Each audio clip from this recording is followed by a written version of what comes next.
Perkembangan pemikiran makroekonomi 1, pandangan klasik Keynes dan monetaris. Berikut nama anggota kelompok 4. Sejarah ringkasan perkembangan pemikiran makroekonomi. Sebelum terjadinya The Great Depression, kemerosotan ekonomi global yang serius pada tahun 1929 hingga 1932, para ahli ekonomi memiliki pandangan tersendiri mengenai cara kerja perekonomian secara makro. Pandangan ini kini dikenal sebagai teori makroekonomi klasik. Salah satu gagasan utama dari pendekatan ini adalah kepercayaan bahwa perekonomian secara alami cenderung menuju kondisi di mana tingkat pekerjaan maksimum dapat tercapai, dan bahwa pengangguran hanyalah fenomena sementara yang akan pulih dengan sendirinya. Uang dianggap bersifat netral dalam perekonomian. Artinya keberadaannya tidak berdampak langsung pada pendapatan nasional real.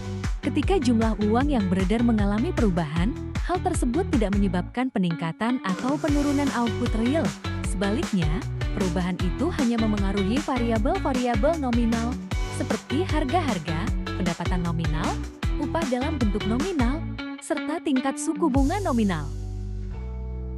Keynes memberikan penekanan besar pada sisi permintaan sebagai faktor utama dalam menentukan aktivitas ekonomi. La juga menegaskan pentingnya peran pemerintah dalam menjaga kestabilan dan kekuatan ekonomi. Oleh karena itu, hingga awal tahun 1970-an, analisis makroekonomi banyak dipengaruhi oleh pemikirannya. Namun, muncul aliran pemikiran yang berbeda secara mendasar dari pandangan Keynes. Gagasan baru ini diperkenalkan oleh Milton Friedman, tokoh utama aliran monetaris, melalui tulisannya yang berjudul The Quantitative Theory of Money, a Restatement, yang dimuat dalam kumpulan karya yang ia sunting berjudul Studies in the Quantitative Theory of Money, diterbitkan oleh University of Chicago Press pada tahun ke-1956. Menurut Friedman, pengeluaran agregat hanya berdampak pada aktivitas ekonomi dalam jangka pendek. La juga meyakini bahwa mekanisme pasar bebas lebih efektif dibandingkan intervensi pemerintah dalam mengatur perekonomian. Sementara itu, para ekonom yang masih berpendapat bahwa pasar barang dan pasar tenaga kerja memiliki ketidaksempurnaan sehingga sistem pasar tidak dapat berjalan secara efisien dikenal sebagai kelompok New Keynesian baru. Aliran pemikiran ini mulai berkembang sejak paruh kedua dekade 1980-an. Beberapa tokoh utama dari kalangan Keynesian baru meliputi Gregory Mankiw, David Romer, Lawrence Summers, Olivier Blanchard, serta Paul Krugman. Perbedaan pandangan klasik dan Keynes. Perkembangan pemikiran-pemikiran makroekonomi dari para ahli ekonomi klasik dan Keynes merupakan fondasi awal yang menjadi sumber perdebatan para ahli ekonomi sesudahnya. Berikut ini ditunjukkan pandangan-pandangan pokok ahli ekonomi klasik dan Keynes. Pertama, sudut pandang ekonomi klasik. Penjabaran terhadap perspektif para ekonom klasik lebih banyak difokuskan pada poin-poin yang menjadi sasaran kritik dari Keynes. Beberapa poin yang menjadi perhatian adalah sebagai berikut. Fungsi mekanisme pasar bebas. Dalam karyanya The Wealth of Nations, Adam Smith menyampaikan bahwa kegiatan ekonomi sebaiknya diatur melalui mekanisme pasar bebas, yang ia sebut sebagai tangan tak terlihat invisible hand. Menurut Smith, sistem ini akan menciptakan efisiensi tinggi karena setiap individu dalam kegiatan ekonomi akan terdorong untuk meraih hasil terbaik bagi dirinya, yang pada akhirnya turut mendorong optimalisasi secara keseluruhan. Pandangan C. Elusan uang dan lapang kerja maksimal. Beberapa ekonom aliran klasik memiliki keyakinan bahwa sistem ekonomi secara alami cenderung berada dalam keadaan lapangan kerja penuh. Keyakinan ini didasarkan pada dua alasan utama. Pertama, mereka percaya bahwa tidak ada kekurangan dalam permintaan agregat dalam sistem ekonomi. Kedua, fleksibilitas upah diyakini mampu mengembalikan keseimbangan di pasar tenaga kerja.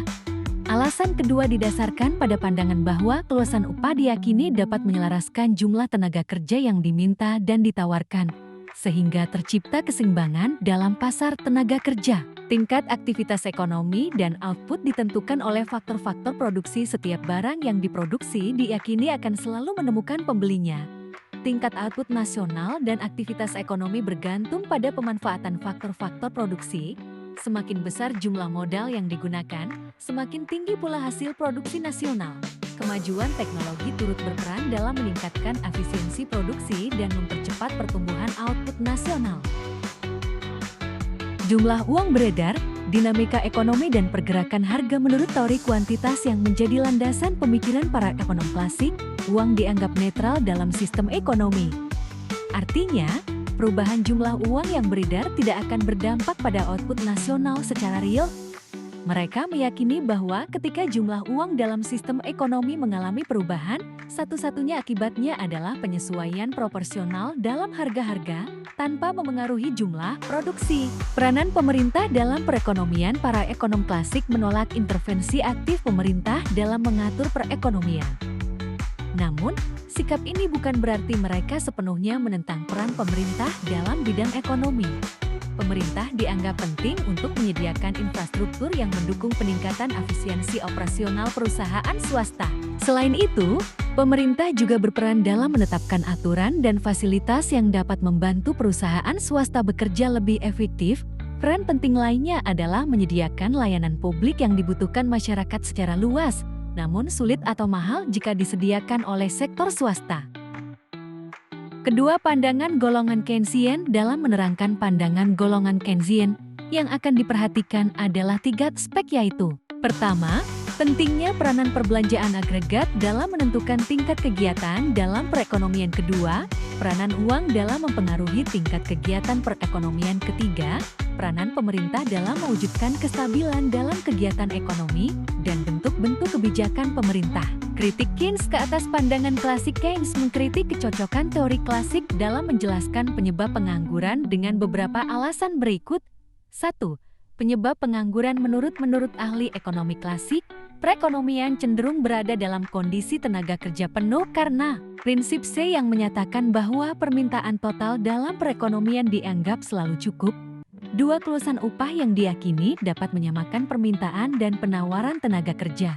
Kedua pandangan ini kemudian dikritik oleh Keynes. Menurut Keynes, jumlah permintaan agregat tidak senantiasa setara dengan total penawaran agregat pada tingkat lapangan kerja maksimal. Pandangan baru Keynes menyatakan bahwa investasi yang dilakukan tidak selalu sebanding dengan jumlah tabungan yang tersedia dalam kondisi perekonomian penuh tenaga kerja, berbeda dengan keyakinan para ahli ekonomi klasik. Keynes berpendapat bahwa tabungan dipengaruhi oleh tingkat pendapatan masyarakat, sementara investasi perusahaan bergantung pada prospek keuntungan yang ditentukan oleh perubahan tingkat bunga. Penawaran uang, pendapatan nasional dan tingkat harga. Keynes menolak gagasan yang diajukan oleh aliran klasik tentang keterkaitan antara jumlah uang yang beredar dan harga-harga seperti yang diuraikan melalui pendekatan teori kuantitas. Karena adanya pengangguran yang terus berlangsung, pendapatan nasional masih bisa ditingkatkan. Hal ini membuat anggapan dalam teori tersebut yang menyatakan bahwa variabel tinggi pada persamaan MVPT bersifat konstan menjadi kurang tepat. Dalam keadaan di mana tingkat pengangguran tinggi, golongan Keynesian berpendapat panjang tidak akan berubah. Dan apabila terus menggunakan pemisalan bahwa kelima adalah tetap, pandangan teori kuantitas dapat dinyatakan secara berikut. Pertambahan penawaran uang akan menyebabkan kenaikan produksi nasional real tinggi yang sama tingkatnya dengan pertambahan penawaran uang. Berdasarkan persamaan teori kuantitas yang dimodifikasi, dapat dikatakan bahwa pertambahan penawaran uang akan menyebabkan pertambahan nasional yang sama kelajuannya. Keynes juga tidak dapat menerima pandangan teori kuantitas berdasarkan modifikasi tersebut. Di satu pihak, ini disebabkan karena nilai kelima adalah tidak tetap, ia berubah dalam jangka pendek maupun jangka panjang. Penentuan kegiatan ekonomi dan peran pemerintah. 1. Perbelanjaan agregat, aktivitas ekonomi, dan kesempatan kerja. Pendekatan Keynes dan para Keynesian fokus pada tingkat aktivitas ekonomi dan kesempatan kerja, berbeda dengan pandangan ahli klasik yang lebih menitikberatkan pada sisi penawaran.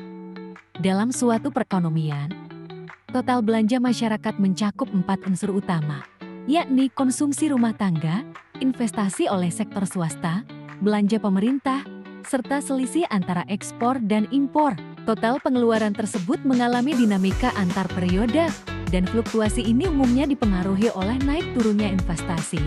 Investasi memiliki sifat khas karena tidak bergantung langsung pada pendapatan nasional. Ada 2 aspek penting yang menentukan seberapa besar dampak perubahan investasi terhadap aktivitas ekonomi, peningkatan pendapatan, dan perluasan kesempatan kerja, yaitu Kesatu, seberapa signifikan perubahan dalam total pengeluaran dua besar kecilnya pengganda multiplier yang berlaku dalam sistem perekonomian. 2. Penawaran uang dan tingkat kegiatan ekonomi dari sudut pandang Keynes, efek dari jumlah uang yang tersedia, serta perubahan-perubahannya terhadap dinamika perekonomian sangat ditentukan oleh tiga hal pokok. Ke-1, sejauh mana penambahan uang beredar berpengaruh terhadap pergerakan suku bunga. 2. Sejauh mana fluktuasi suku bunga tersebut berdampak pada keputusan investasi pelaku usaha. 3. Seberapa besar pengaruh peningkatan investasi terhadap pertumbuhan kegiatan produksi dan pendapatan nasional. Menurut golongan Keynesian menilai bahwa meskipun uang dapat memengaruhi kegiatan ekonomi, namun efeknya tidak dominan. Menurut pandangan ini, tingkat suku bunga terbentuk dari interaksi antara keinginan masyarakat untuk memegang uang dan jumlah uang yang tersedia. Permintaan terhadap uang sangat responsif terhadap perubahan suku bunga, menjadikan kurvanya cenderung landai. Jika lonjakan investasi tidak signifikan, maka peningkatan total pengeluaran dan pendapatan nasional pun tidak akan terlalu mencolok meskipun jumlah uang beredar meningkat. Ketiga, peranan kebijakan pemerintah. Keynesian menilai bahwa campur tangan pemerintah sangat penting untuk mencegah gejolak ekonomi serta mewujudkan stabilitas dan pertumbuhan ekonomi. Mereka lebih mengutamakan kebijakan fiskal karena menurut pandangan mereka, dampak perubahan jumlah uang yang beredar terhadap aktivitas ekonomi cenderung terbatas.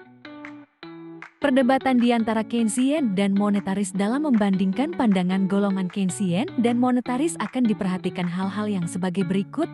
Ke-1, faktor-faktor yang menentukan permintaan uang. 2. Keterkaitan antara jumlah uang beredar dengan intensitas kegiatan ekonomi. 3. Perbedaan bentuk kurva IS, LM dan ED menurut pandangan golongan Keynesian dan monetaris. 4. Keefektifan kebijakan fiskal dan moneter.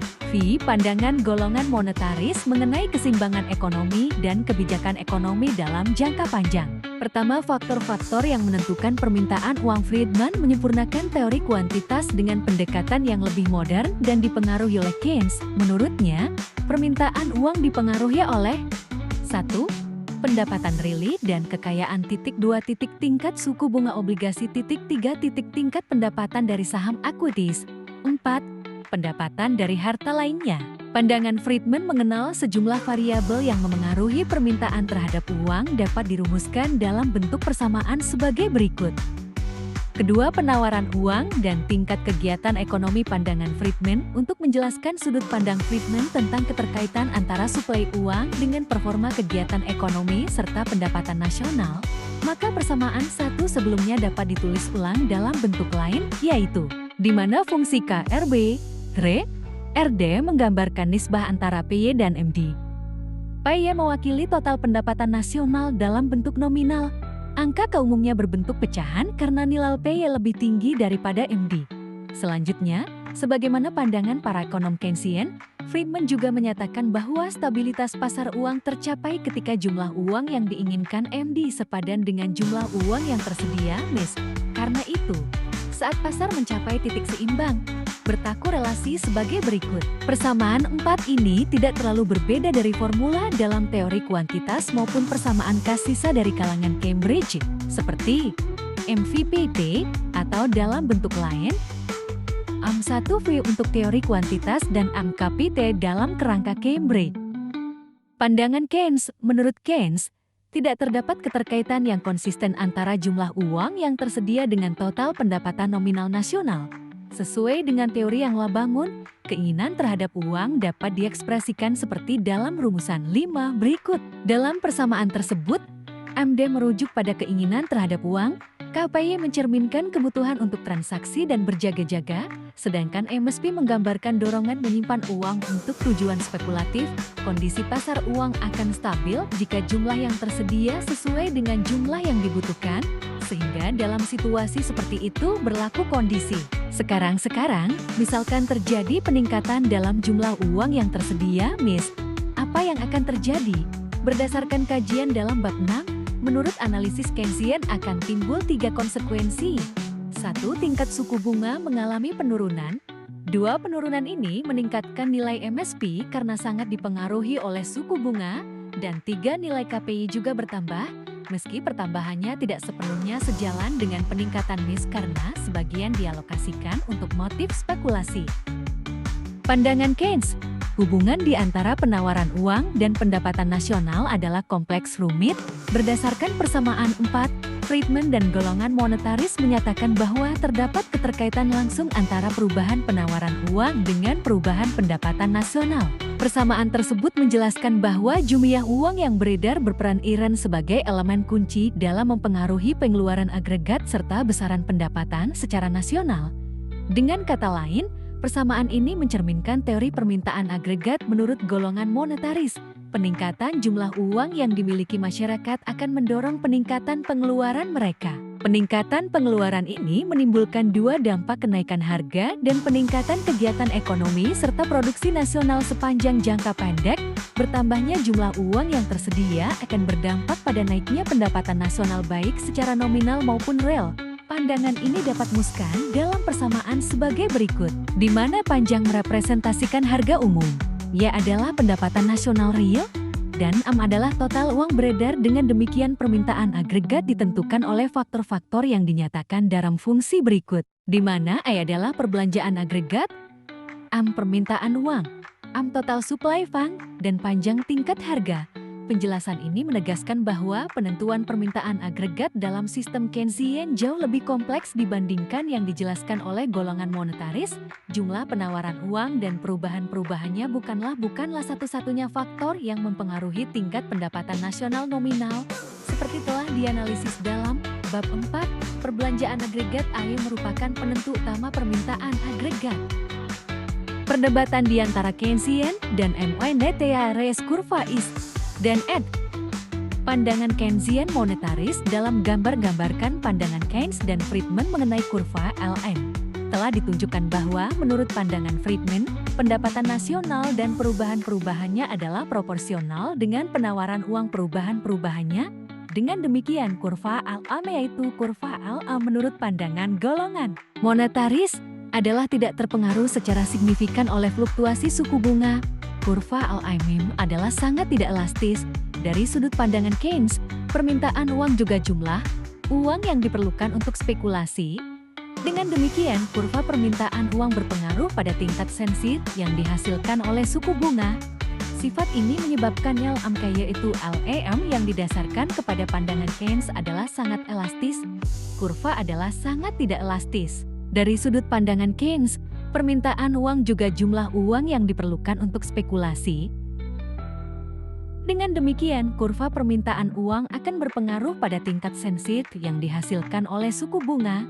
Sifat ini menyebabkan LM yaitu LEM yang didasarkan kepada pandangan Keynes adalah sangat elastis.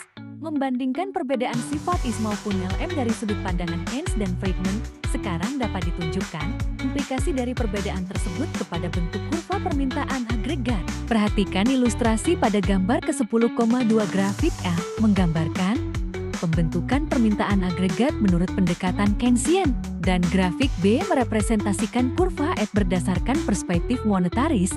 Dalam model Keynes bentuk kurva is tidak elastis dan LM elastis, sedangkan dalam kasus monetaris sifat sebaliknya berlaku, yaitu LM tidak elastis dan is elastis.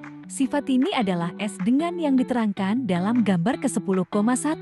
Dalam membentuk dimisalkan keseimbangan permulaan terjadi pada titik, yakni saat suku bunga berada di tingkat R, pendapatan nasional pada Y, dan harga umum di tingkat panjang.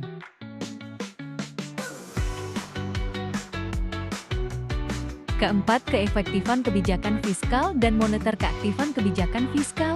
Menurut pendekatan Keynesian, kebijakan fiskal memainkan peran utama dalam mendorong pertumbuhan aktivitas perekonomian, peningkatan penerimaan nasional.